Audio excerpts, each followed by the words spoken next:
I think me and Darren both know that our time has kind of come and gone as far as the national scene goes, and I know I'm fine with it. I think he's fine with it. But I think we both get a lot of pleasure out of it when we've got a guy like Showtime or heck, even a referee like Mike Knoxville, and we get an email or a phone call saying, hey, how about sending 4 of your guys up to St. Louis for a show? And for both of us, that gives us a lot of pleasure because that's kind of like our kids being taken and offered work in other places and getting their name out there outside of their local bar or their local show where mom, dad, girlfriend, and just one town gets to see him.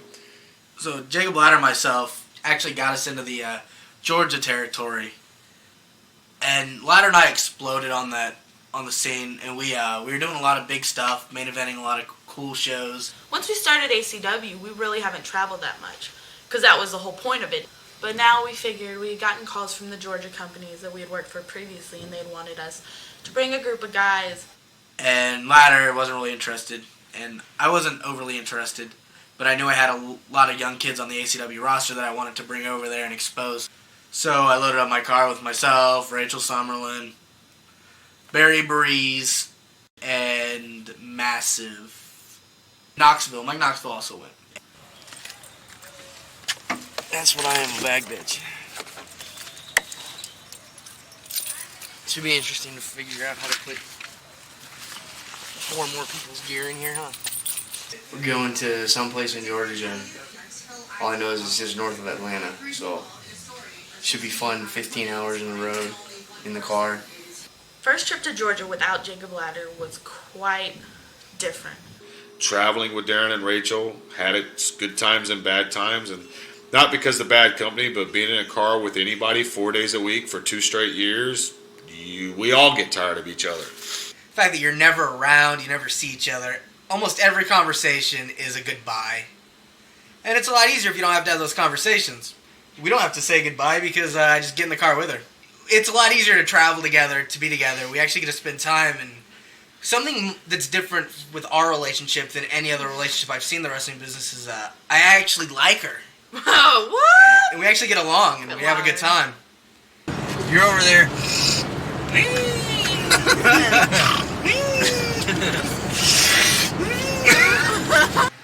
Doesn't matter if you fart, doesn't matter if you fucking burp, doesn't matter if you snore. You learn how to cope with that person for 15 hours the way over there. You learn their habits, and you get to know people. You get to meet people over there. Traveling so much does have the wear and tear on your body and mind and everything else, and it takes a lot out of you. It takes years out of you. Tired? That's putting it mildly. I feel like a zombie. Dude, we're on our way to, what's the name of this town we're going to? What? I'm fine. I'm only gonna drive for 16 hours. Yeah, right? Don't stop! And I'm just gonna continue driving. 2 more hours. 2 more hours, yeah. We're about 2 hours away. Enough to get like a 30-minute nap and go do the show, and then get another 45-minute nap while everybody else is working, and then drive 500 hours back home.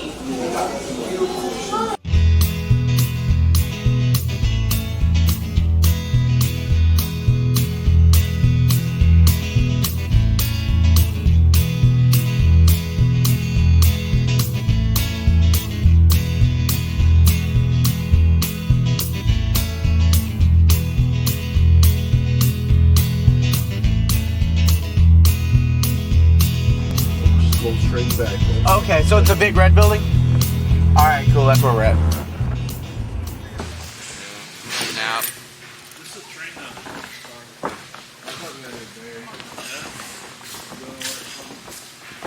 I drove truck for a living, so I was used to it. I had my ways of helping me drive that nobody knew about. It was really the first time that Darren kind of stepped up. Darren was the only promoter, the owner, really, going on this trip. He had to make sure that all the talent that he brought represented Anarchy Championship Wrestling well. So you can't really get in on me, you know what I'm saying? Like in a real fight? Ladder doesn't. It's easy. Yeah. Why am I gonna reach all the way around? Bringing some kids out to a new territory, try to show them the ropes, see what the road's like, have them work some guys, get their name out there a little bit in a different territory. This really is pretty sad. I remember whenever I was main eventing for this company, and we had hundreds of people, and we had main events like Darren Childs and Jacob Ladder. People are like, is this the same person? Like, is this the same person? Like, does it look that different? I'm like, No, we're different. So this is what we do to try and get gas money for the road. Sell pitches. I paid 89 cents a copy and sell them for $5. Gotta make some gas money. And basically we got there. They weren't real organized for some reason. And I ended up doing a lot of the booking on that show.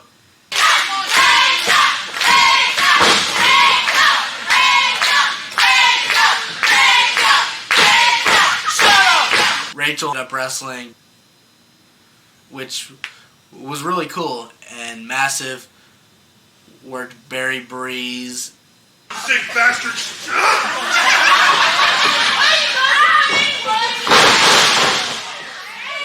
alright, it's the first time going out of state anywhere to wrestle, and I got the shit kicked out of me.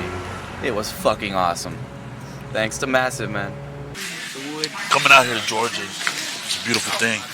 But ACW is not about money. It's not about, who goes over, who goes on top, or anything like that. It's about passion. A lot of guys, they don't have that anymore. They lack passion. They lack the drive. I was away for 2-3 years, and I missed it. It was just burning inside of me. I worked the main event in some eye for an eye spike table thing. So apparently, Bobby Hayes, I believe it is, got wind that I was in town, and he got stuck at his real job. First off, what kind of professional wrestler has a real job? Weighing in tonight, 235 pounds, he's the NRC Championship Wrestling Champion, Darren Childs.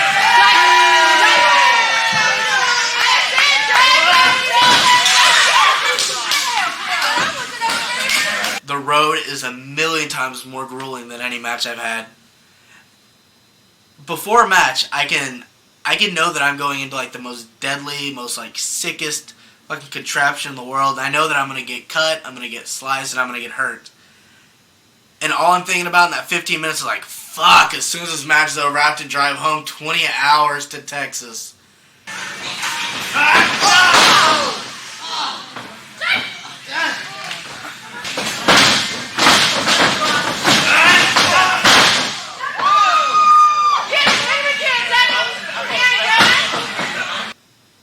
And it sucks getting kicked in the face with barbed wire. It was the one on my arm that really bothered me though, because that's the first time it stuck and I couldn't pull it out. It was just like my skin would move and it was all. That's when I learned the skin had a lot of elasticity and it was just fucking gross. But yeah, I was a bloody mess, I believe. I don't even remember the match too much. It wasn't my defining moment by any means. You are great!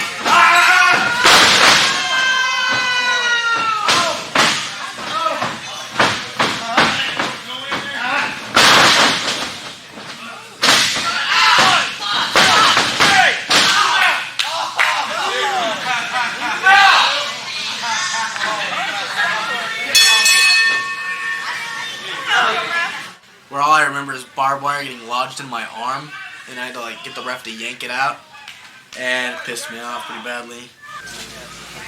It's no ACW. Nothing is. Everything's like kind of a step backward. Yes.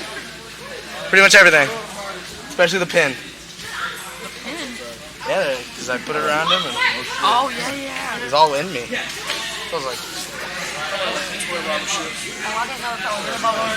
it's real barbed wire. You can go feel it. It was stuck in my arm. How could you not see that? Real barbed wire? You want to go play with it? What the fuck? I'm not home yet. So overall, it's not over yet, but it's alright. It is what it is. You can't expect it. See, this is what I mean about passion. Blood, guts, glory. Nobody wants that anymore. Nobody has it anymore. Everybody just wants money, but they don't want to work for it. We got stiffed on pay, as you know, you can expect in the wrestling business. Because everything I said tonight was a fucking shoot about people having real fucking jobs. I get that you might have to, but you don't let that interfere with this shit. You know what I would have done on a shoot if I had to be in that situation? I would have quit my job and I would be looking for something else tomorrow after I did my match. That's if you really wanted to work. That's when you really want to work. That's what it's about. A lot of guys say, I can't lose my job because I make too much money, but they don't want to sacrifice to make it to the top. That's the problem with the business today. Or at least the fucking middle. They're fine at the bottom. Where else are you going to drive 14, 15 hours, come get your head busted open, then drive back? That's what I'm talking about, passion. But this is the mecca of professional wrestling, Waffle House. Every wrestler who's ever worked a show has eaten at a Waffle House, or they're not really a wrestler. It's pretty much as big as your first match. You always remember Waffle House. We go to the Waffle House afterwards. We eat like motherfuckers. We come back bloated. You learn how to run the ropes, how to take bumps, You learn how to and fight where all the Waffle Houses are on the road. Camera out of my face! Or have camera, you will not.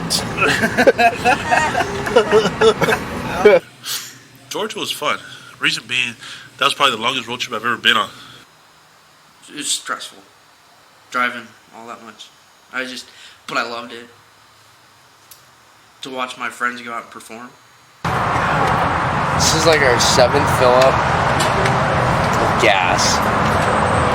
We spent approximately $400, way too much for this trip. Although this is going to be like half the cost of going to Philly.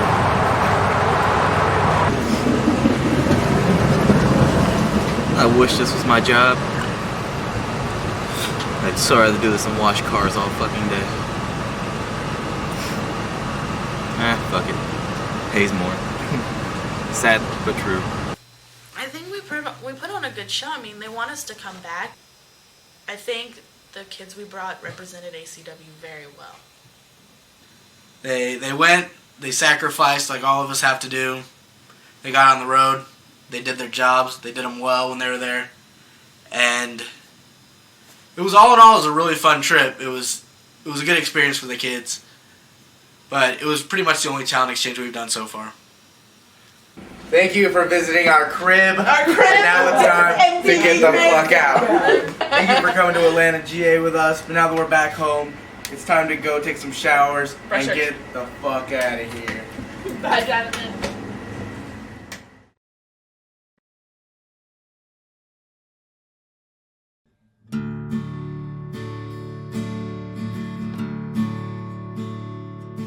If you've ever been, a big fan, followed independent wrestling, you should know that the hotbed is Philadelphia. One of the many things on my list of responsibilities to do with our company is like come to the airport and pick up superstars like Massive. I'm picking him up right now to go to Philly to the arena on Saturday. When you're a pro wrestler, you get guys to carry your bag for you. Sal! Jesus, you needed this much stuff for 3 weeks? We set out, myself, Massive, Mike Knoxville, Rachel Summerlin.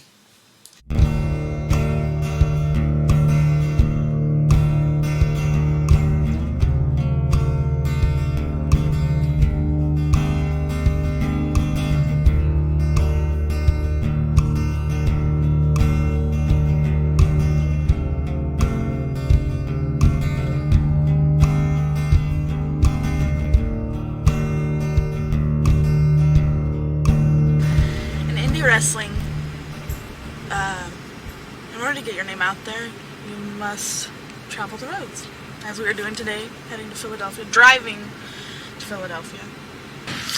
Life of an independent wrestler is hard. Nobody realizes that. You're driving on the roads 8 hours a day, to do a show for 10 minutes and you get paid $25. Everybody wants to make big money. You don't make big money independently. I'll tell you that much right now. I haven't showered. I'm on 24. What? Yeah, I'm I on just 24 shave my ass. Yeah. Don't print that, man. I've slept an hour. That's all you slept? Yeah, dude. I slept 8. I haven't slept for shit. Getting all crazy. Yeah. But being on the road wears and tears you. I'm 20 years old. 21 this Sunday, soon, a couple hours. But I'm 20 years old, and I feel as though I'm about 26, maybe 27. Hi, I'm Darren Childs. We're in Delaware. We're actually about to be in Delaware, but we're in the I-95. I have a feeling it's going to be more than $2. Fucking toll road. It's $2? Yeah. You've never been through a toll road, Nessa? Fuck no. This is my first time. This is a lot of first for everybody. Yeah, it really is. I feel like going to sleep for another 6 hours. Yeah, really. What can you do? This is the life of an indie wrestler. Always checking your finances to see what you have, what you don't. Don't get my card number, fucker. See what you don't have. See what you don't have. See what you have. See what payments have gone through. See what happened. And it's funny because this looks like it's 6 a.m., but it's actually fucking like noon. But don't worry about it. What time did we get in? Like 5 or some shit. Yeah. After a 35-hour drive. Way past Philly to Atlantic City. And the adventure begins again.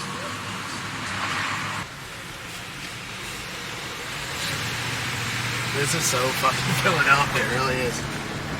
That's what's so shocking about the whole thing, is like it really is like what you would think Philadelphia would be. It is everything you see in the Straight up fucking just dirty blue collar fucking. Well, that's what I was saying. Everybody's like, all it's 1984'd out. It's exactly like it is in the fucking movies.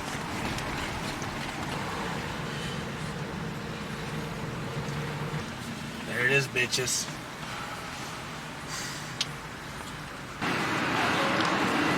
Yeah. Yeah, dude, like, take a step. Time for talking's kind of over. We'll go. Chillax. Try to get the right mindset. I'm nervous, excited. I'm sure I'll be a lot more nervous when my music hits and I get there. But it's all worth it. It will be all worth it. Yeah. It's just crazy where we're at right now.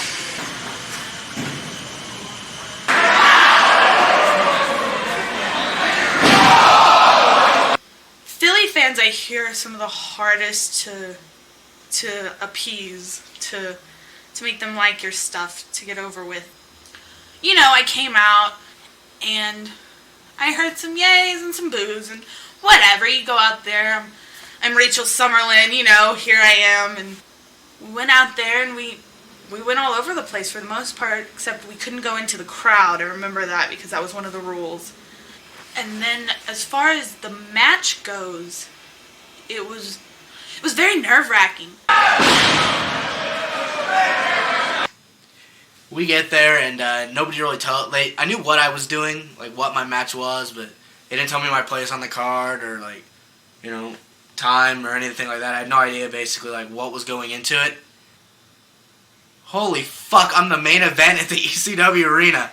Introducing team number 1 from Austin, Texas, the team of Darren Childs and Madison. We started off the match with 38 seconds of straight chair shots.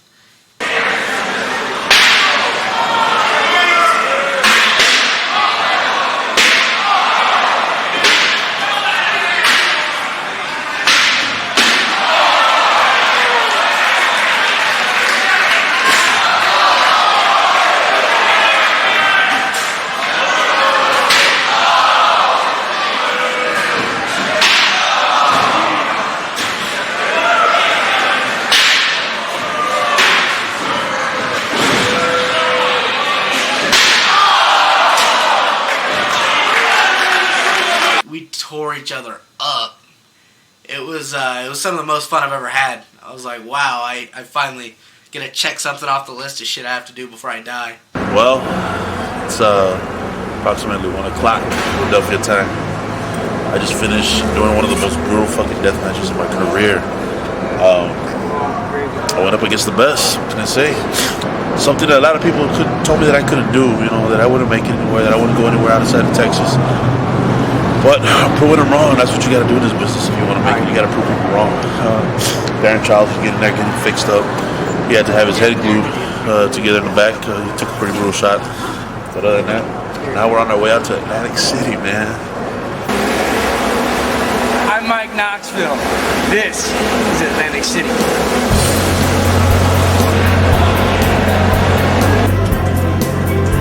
Would that be in there?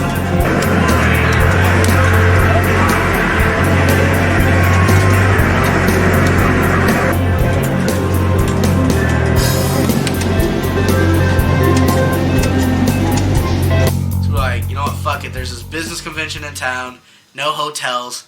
So we went to Atlantic City and partied. Which, really, we were all beaten to fuck. None of us could even move. I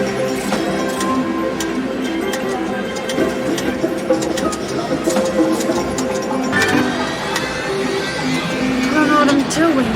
How do you win this game? I think I won like $1. I didn't have anything to drink. And that was it. And we went back to the hotel, slept, and then Mike Knoxville drove us home. Again, all 1,400 hours of it. Being able to handle the road, the travel, the people, the politics, that's what makes you a star. It's not going to be how technically sound you are. Because, as you see, a lot of people aren't fucking technically sound. They're making a hell of a lot of money. It's just dealing with the grueling aspects of the business. Because their hair stuck to the glue. And the hair's like, yeah, you can see like the glue on it. And then plus the blood.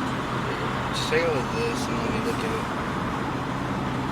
I worry all the time about him when I see his matches. I think at this point, though, it's become kind of, I've kind of become unfazed by it. This is me as a ref. This is them as performers. They need more rest than I do. My job was pretty simple. 1, 2, 3. That was it. Theirs is a lot more difficult. So it was just a decision I took upon myself. I've been on the road for close to, let's say about 39 hours now. I still got another 24 hours to get to San Antonio. I'm tired. It's well worth it. When we'd stop and, you know, this is part of the reason, part of me leaving, is I'd go to the bathroom and I'd take a little speed. It's the way I kept awake. At first it was, wow, you know, this is a lot of people, and then I heard Darren's music hit and I was like, holy shit, he's made it. And taking some of the stuff I took to stay awake, I ended up starting to lose a lot of weight, and you could see the bags in my eyes, but you probably still can see the bags in my eyes. And I haven't had anything for a week and a half now. No alcohol, no, just my cigarettes. Shows my good luck charm right here. The Mrs. Show Stealer, Rachel Summer. You're the show stealer. Yeah, Darren. I didn't even say that out loud, but she's a show stealer. That was $50. I want badass. He just paid for gas. I like taking gas. We want to see Rachel really succeed, and we want to see Rachel get out there and become a bona fide big name female wrestler in this country and in Japan, hopefully. It was quite a trip. It was really good to say that I've done it, and it's a big part of my career, and it's something I'm always going to be proud of. As long as you're at Ladder's house at 9 a.m. This is it. This is the end of the You trip. do what you want. Be at Ladder's house at 9 a.m. On the road for 4 days. Thank you. See, that's the good journey handshake right there. That's how it is. Say, brother. You gotta always keep your eye on the crowd. You never know if they're gonna throw something in. You never know if they're gonna try to run in. You never know if they're gonna try something stupid. So I wanted to do the first ever flaming table in South Texas. I've never seen anybody burn for that long without going to a hospital. That was wild. Volley, they were putting on shows you don't want to miss, but at the next show I went to, I just had to become a wrestler.